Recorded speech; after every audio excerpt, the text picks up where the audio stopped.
Well, I want to take a chance first to welcome you, Pascal, to the Youth Summit 2026, both on behalf of our steering committee, the delegates we have here and in person, and the many, many more joining us online. I want to say thank you for taking the time to make it here today. Right, I'm delighted to be here, and thank you. I don't think so. Hello. Right. Yeah.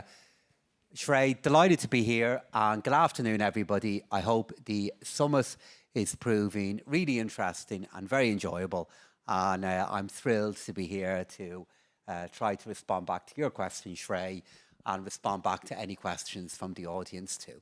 And happy Friday. Happy Friday. Happy It's the end of the Friday. week. Happy Friday. So first, I wanted to talk because yesterday we had President Banga here, and we also had IFC Managing Director Makhtar Diop, and you will be the next in our leadership series, but your title is a bit less familiar, I think, to most of the people in the audience, the Chief Knowledge Officer title. And the idea of a knowledge bank might be a bit more abstract to people in this audience. So would you mind telling us a bit about what that means and how that impacts your work at the bank? Of course. Firstly, to introduce myself. So I've been with the World Bank now just over 6 months.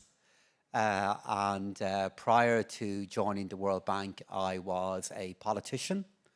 I was a politician back home in Ireland and a member of the Parliament of Ireland since 2007. And I was also a member of government. I was the Minister for Finance in Ireland for 9 years. And at the end of last November, I left elected public service to become a non-elected and appointed public servant. And I am very early now in a whole new adventure in my own life. If I had met any of you a year ago, and you had said to me a year ago that I would be at the Youth Summit of the World Bank Group in Washington, D.C., I would have said, I don't think that's going to happen, and here I am.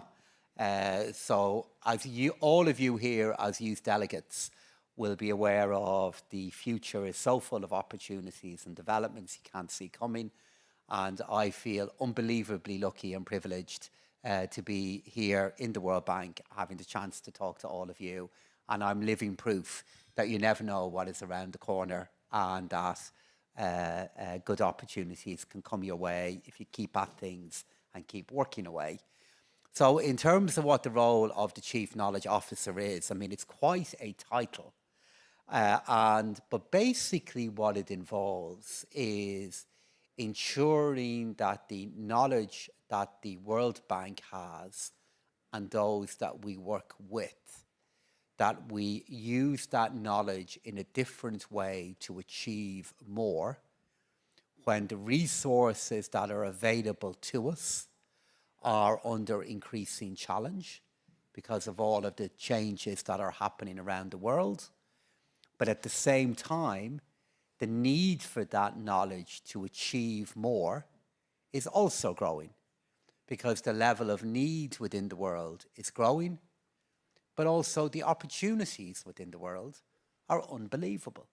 There are opportunities that will be open to all of you that a few years ago would have looked inconceivable, just as the level of need and demand that many of you are facing at the moment also feels higher than it would have a few years ago. And in order to realize that and to work on that knowledge and to look at what it can achieve, President Ajay Banga, who I know you met yesterday, reorganized the World Bank Group, that we have then within us what is called the Knowledge Bank, which is a very big organization that's then organized in 5 different pillars around people. So this is health policy, social policy, around planet, which is economic policy, around infrastructure, around the work that we need to do with regard to knowledge and digital knowledge in particular. And then finally, all of the work that we need to do then with regard to food, with regard to climate, and with regard to energy. So, Shrey, that's what it is. It goes without saying, Chief Knowledge Officer does not refer to the knowledge within my own mind, because if it did so, it would need a very small organization to make any use of that. Don't be so modest. Instead, it's the knowledge within the World Bank Group and the knowledge that we have built up with working with governments and societies all over the world. That's great to hear. And speaking of the governments and societies that you're working with across the world now, this is definitely not the first time that you've done that. As you mentioned, you were a politician before and then appointed. You were the finance minister for Ireland and then president of the Eurogroup, which means that Pascal coordinated policy for 20 different countries, economic policy that is. And in that same vein, you've had such a bird's eye view of the economy and how it's developing. For all of those in the audience that are wondering about the future of work, from where you sat, from that experience, what do you see unfolding and what do you think are the opportunities for growth for youth today? So the opportunities are gigantic, but of course, I always know making the case for those opportunities always feels difficult to do when you've lots of change happening at the same time. And I see within our economy, the opportunities being very broad across the global economy. But within the World Bank Group, we are looking at what we believe are those sectors that can maximize opportunity and offer the most opportunity to young people. And we would see those existing in areas such as high-value manufacturing. We would see existing within healthcare. We would see that existing within food and agriculture. We believe those opportunities will be very resilient to some of the other more disruptive changes that will be taking place. And I know that developments such as AI, know that developments such as what is happening within the global economy can feel very challenging and very, very acute at the moment. And I'm just back from Mozambique myself and South Africa. I got back to DC yesterday afternoon, and the scale of that challenge was underlined to me all over again. But on the other hand, the creativity, the imagination, the resilience that young people all over the world have, I also believe it is at a higher level than we've had at other points in our recent history. So I would be making the case to all of you for being optimistic and for looking at the future very positively and for being reassured that the World Bank Group wants to be a very, very good partner to countries all over the world to help deal with the challenges, but also maximize the opportunities, which we believe still are many. Thanks. I know you touched on this a bit already in your response, where you were mentioning the World Bank Group and its the pillars that it's identified or the sectors it's identified for youth jobs. But would you mind elaborating a bit more on basically how the Knowledge Bank is making the World Bank more fit for purpose, in that the purpose being creating youth jobs or enabling that sort of job creation? So what the Knowledge Bank in particular wants to do is, number one, ensuring that knowledge that we build up in one part of the world regarding how to create and keep a job, to ensure that knowledge is more efficiently shared across the rest of the world. Number two, to ensure that we are doing good and original thinking regarding what can help with the employment challenge. And number three, to ensure that we are making good use of the technologies that exist within our own group to share that knowledge in efficient and original ways. So, for example, last week, I presented to tourism leaders in South Africa what we believe can work in helping South Africa develop its tourism potential. Over the weekend, I visited some high-value tourism assets and opportunities in Mozambique. And we want to share with those countries the knowledge that we have built up in other parts of the world regarding how tourism can be done well, so that those countries can access quickly good learning and good policy, and they don't have to begin afresh in doing that work. So practically, that's what it looks like. Yeah, no, that is very, very necessary, especially given the situation of the economy today and the way that jobs are moving forward. One thing I really don't like about being moderator is that means that I am asking all the questions. So this will be my last question before we turn it over to you and the online audience for questions. But it's very important to everybody in this room because we are all youth. We are all searching for ways to create a career, whether it is like yours or like many of the other leaders we talk to. So you said that you were in elected politics and then appointed politics, but before that, I understand that you started in the private sector, so you have a little bit of everything. What's the secret sauce? How did you do it? The first job I had was selling truckloads of Pampers nappies to cash and carries in London and Birmingham. And I was worked in sales for Procter and Gamble. And I recoil kind of, I'm always a little bit uncomfortable with, every, different paths that people take in their own lives. The measure of success is has it given you meaning? Have you enjoyed it? Have you been able to look after yourself and those who depend upon you? And so many different careers or journeys are successful if they can deliver that for people. And I've had a very varied path in my own life to trying to find a way of doing that. And from, as I said, working in the private sector to now working within the World Bank, with a long and very happy life in politics in between it. And I've had lots of ups and downs, lots of challenges, made many mistakes. But if I was to pick out one quality that I would encourage everybody to be aware of and attentive to, it's just the value of keeping going and being resilient and keep on doing your best every day. Work hard, be kind, look after people, do your best. And the title, the job that you do is far less important than the impact you use it to have. And for all of you at the start or the early part of your careers, they're the kind of things that I have found helpful to think about. Thank you. It's really, really important because I think I speak on behalf of many of us when I say that we are ambitious and the titles do matter a little, but this guiding beacon is what we should be following and thinking about when we are applying for these jobs and achieving our... I couldn't encourage you enough not to think about the title. Yeah. And not to think about competition and not to think about where you are in how other people define your career. Right. It is so unimportant and ultimately totally counterproductive.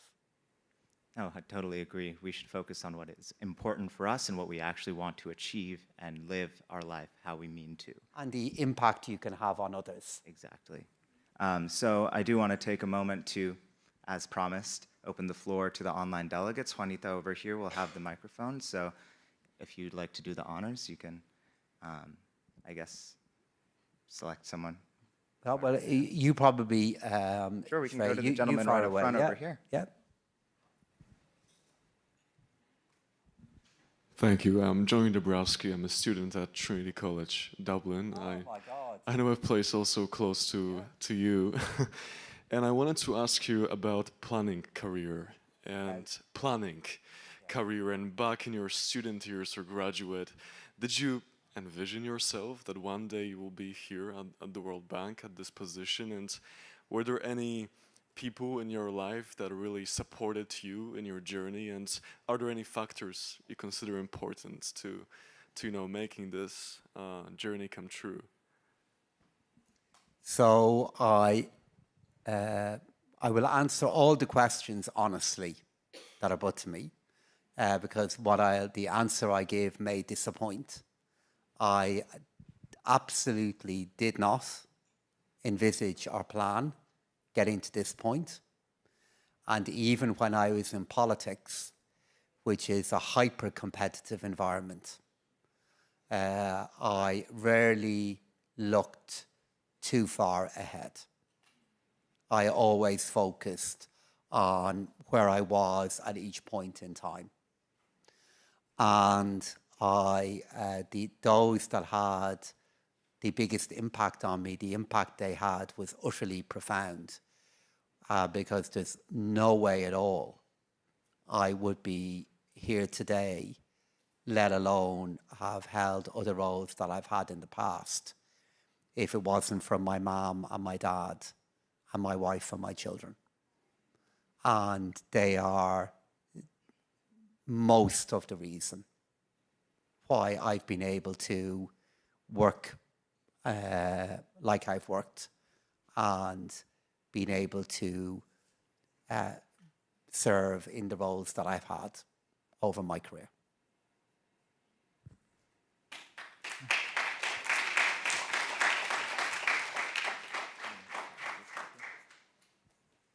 But wonderful to meet a fellow student of a college that was very good to me. A very small world. Yeah. My name is Nkafo. I'm from Canada. Lukafo, there we go. Sorry. Yeah, I'm from Canada. So a question to you. As a former Minister of Finance and current World Bank Knowledge Manager, how can the bank better package youth employment data into actionable high-level knowledge that can be financed by a government in any country? Yeah. So thank you very much for your question. I think the way in which we need to do that is by making the knowledge as practical as possible. And I believe the work that many have already done in the bank in thinking about job potential, sector by sector, appears to me to have the largest chance possible of having a practical impact on the ability of public and private authorities in countries to create and keep jobs. So the way I like to think about it is pitch our advice below the macro and above the micro when it comes to thinking about labour markets. And our colleagues all over the world are doing that at the moment, and we're working with them to try and do it as effectively as possible.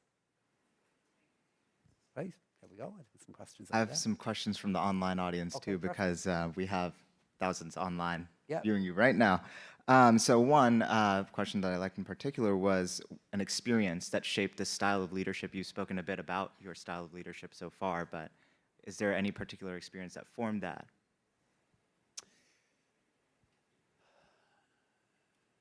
And also a second one from the online audience.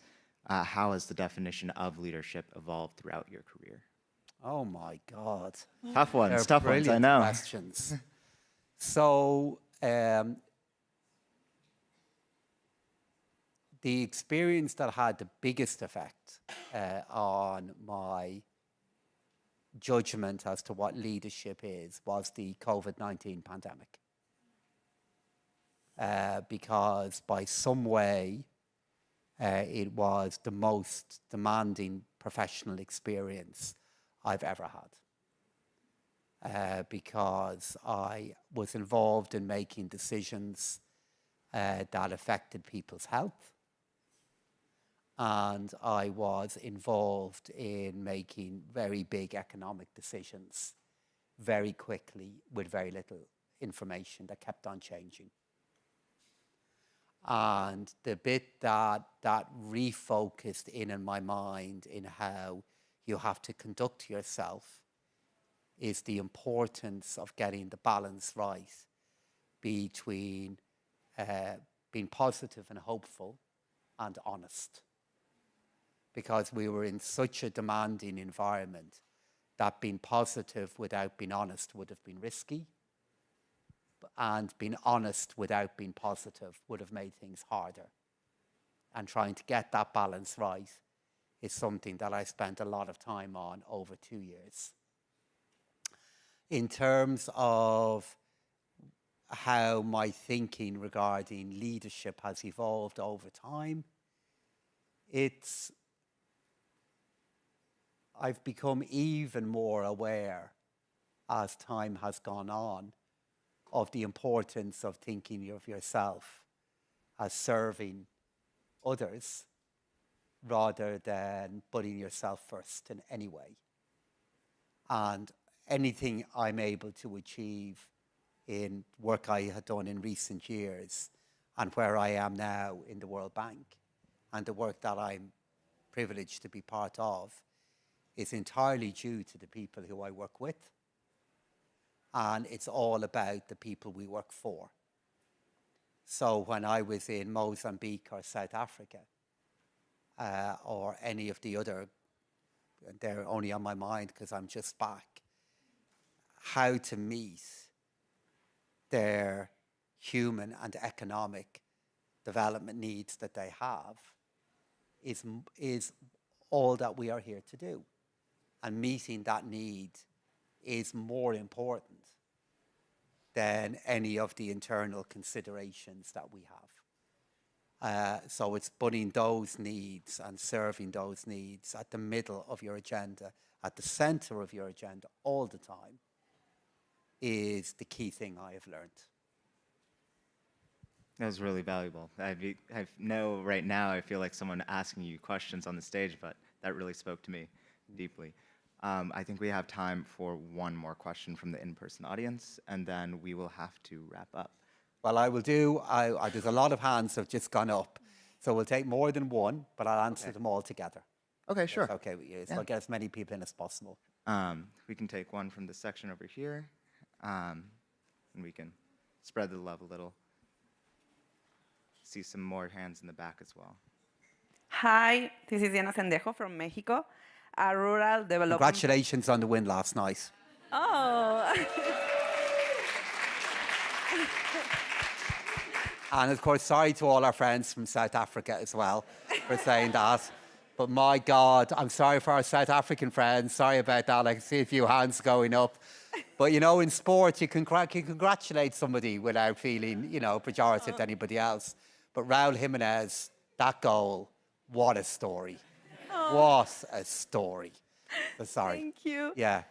I'm a rural development practitioner, and what could be your advice for a practitioner like me that want to create a career in a finance and international cooperation agencies with the knowledge that we have in file development projects implementation? Brilliant. How we can translate that? No, got it. Knowledge. Perfect question. Okay, will we take a few more? A few more questions, yeah? So, yeah, hi there. Hi, and good afternoon. My name is Ether Valderas, and I work in a public finance in Mexico. Hi. Hi. Well, we better get a question in from somebody from South Africa now, or it will feel imbalanced. Drawing on what you've learned from countries around the world, where do you believe governments should invest today to create the greatest long-term opportunity for the next generation? Brilliant.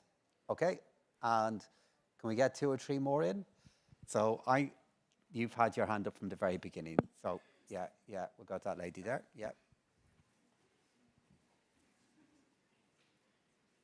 Thank you. I used to measure MSUs for Pampers as well, and also Gillette trade off the supply chains in Brazil. Did you work for Procter & Gamble? Yeah, I was a sales manager there until last year. And brilliant. Yeah, and I also had like a social sector experience, public sector experience. So I really love your profile, and you're kind of a role model to me. So I'd like to ask, how do you give tips to navigate transitions in the career, and maybe to reduce the downsides of it that might happen when you change from one level to another one in a different sector? And also in a private dimension, how do you use your personal drivers to guide you for taking hard decisions? Because if you, for example, had continued in Procter & Gamble, you'd be like a C-level nowadays. So this would be the professional and personal dimensions. Thank you.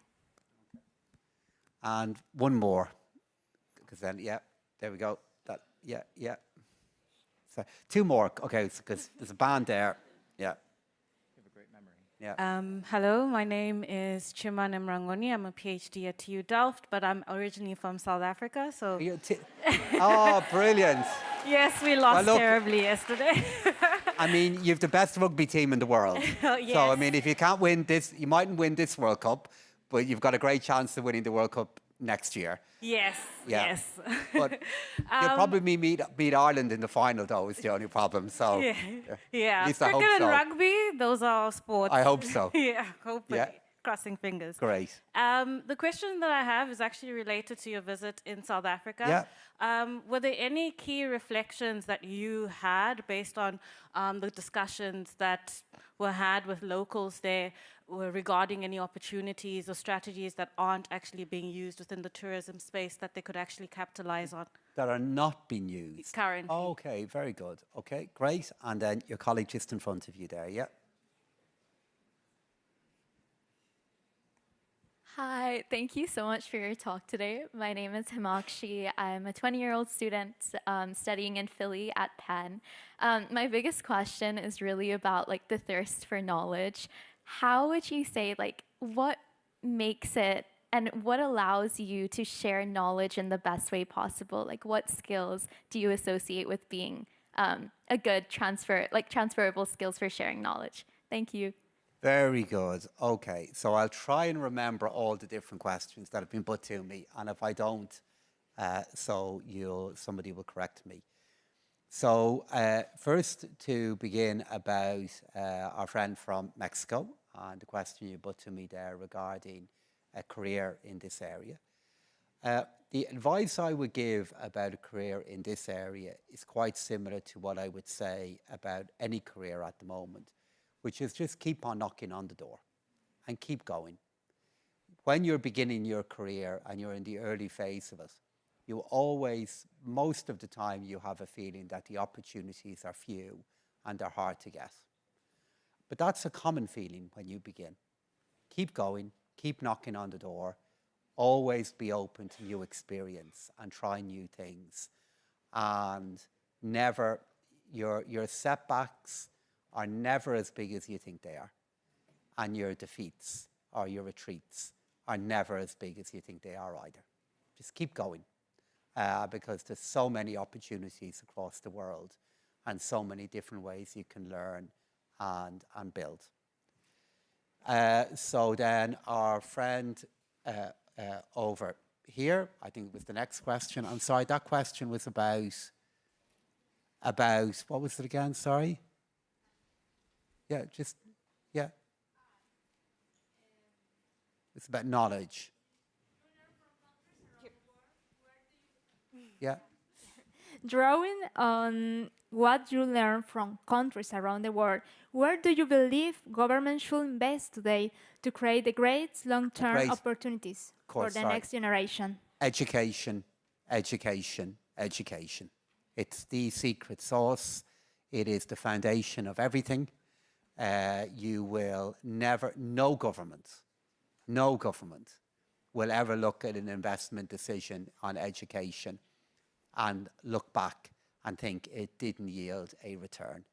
And I'm not just saying this because I'm in front of a very young audience, because the way in which educational policy has changed is now applies to all ages. But access to education, making teaching being a good job, one that's valued in a society, supporting teachers, ensuring that access is at the maximum possible level. So I'd pick that up as being the key thing. In terms of the next one then, or one of the other questions about tourism and its role within South Africa. I think South Africa does an amazing job in relation to tourism. It's such a beautiful country, so much to see within it. And when we think about tourism and the policy framework with tourism, we also have to think about how you can renew tourism and how you can renew the assets and destinations that people travel to. And I do think for countries like South Africa that are so successful in it at the moment, it's not just about how you can continue to get new people to go there. It's about how you can sustain and rehabilitate the assets within tourism that already make it very successful. And I think that's something that will be valuable not only for the economy and tourism of South Africa, but for many other similar countries like that across the world. In relation to my friend from Procter & Gamble and the making kind of different transitions, it's been very open to the fact that when you make a very, very big change, it may not work out in the way you intended. So I resigned from Procter & Gamble to try and become a politician, and I lost the election that I needed to win to become a politician. So I resigned from my job to contest an election, and I didn't win. And I found myself in a situation where I'd left a job to get a job, and I didn't get the job. And I learned more from that experience than I think I would have learned if I'd won the election. Now, what happened afterwards is a few months later, I stood for the other House of Parliament within Ireland, and I was fortunate to get elected to that. But that wasn't my original plan. But actually going that route over the span of an entire life actually worked out in a far different and far better way for me. And then just then in relation to knowledge and how we try to communicate that, I do think it goes back to the point I made earlier on about the practical value of it and making the case for expertise, making the case for knowledge, but pitching it in a way that's practically helpful to the governments that need that knowledge to be delivered to them, and then to our teams across the world who are really busy, facing many different competing demands, and depend on us to be able to help them, just like we depend on them to help governments and support societies. So there we go. So I'm being urgently told I need to wrap up, because I'm sure there's lots of other good discussions to come. And Sheree, thank you very much for the opportunity to be here. There's a great future ahead of everybody here in this room. And be confident in it, be resilient, look after yourself, and keep going. So thank you very much. Yeah, thank you, Paschal. Thank you.